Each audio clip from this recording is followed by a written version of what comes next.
Durandhar serious படம் வந்து பார்த்தீங்கன்னா, ஒரு புதிய ரெக்கார்ட செட் பண்ணியிருக்கு. என்ன அப்படின்னு பார்த்தீங்கன்னா, 3100,00,00,000 மேல வசூல்ங்கிறத எட்டியிருக்கு. அதாவது இது வந்து ஒரு பாகம் இல்ல. இந்த 2 பாகமும் சேர்ந்து 3100,00,00,000 மேல வசூல் செஞ்சிருக்கு. இது ஒரு பெரிய சாதனை. இப்ப துரந்தர எடுத்தீங்கன்னா, லாஸ்ட் இயர் அதாவது 2025 டிசம்பர்ல வெளிய வந்த ஒரு படம். அதோட ஃப்ரான்ச்சைஸி வந்து மார்ச் 19, 2026ல வந்துச்சு. இன்னமும் சில திரையரங்குகள்ல 50 நாள கடந்து பெரிய வரவேற்போட ஓடிட்டுருக்கு.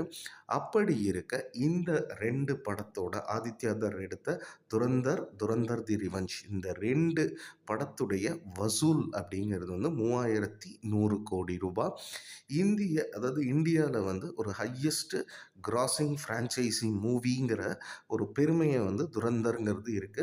எர்லியரா வந்து பார்த்தீங்கன்னா, பாகுபலி, பாகுபலி 2 இது 2ம் இருந்துச்சு. அது கிட்டத்தட்ட 2,400,00,00,000 வசூல எட்டுச்சு. ஆனா, அந்த ரெக்கார்ட வந்து இந்த துரந்தர்ங்கிறது வந்து பிரேக் பண்ணியிருக்கு. இதுல முதல் பாகம் பார்த்தீங்கன்னா, அதாவது துரந்தர் வந்து 1300 crores கிட்ட, இது வந்து பார்த்தீங்கன்னா, கிட்டத்தட்ட 1800 crores கிட்ட வசூலுங்கிறது பண்ணிட்டுருக்கு. இன்னும் இந்த படம் வந்து தியேட்டர்ஸ்ல ரன் ஆயிட்டு இருக்கு. பாலிவுட் சினிமால இது வந்து ஒரு பிக்கஸ்ட் ஃபீட்டாக கருதப்படுகிறது.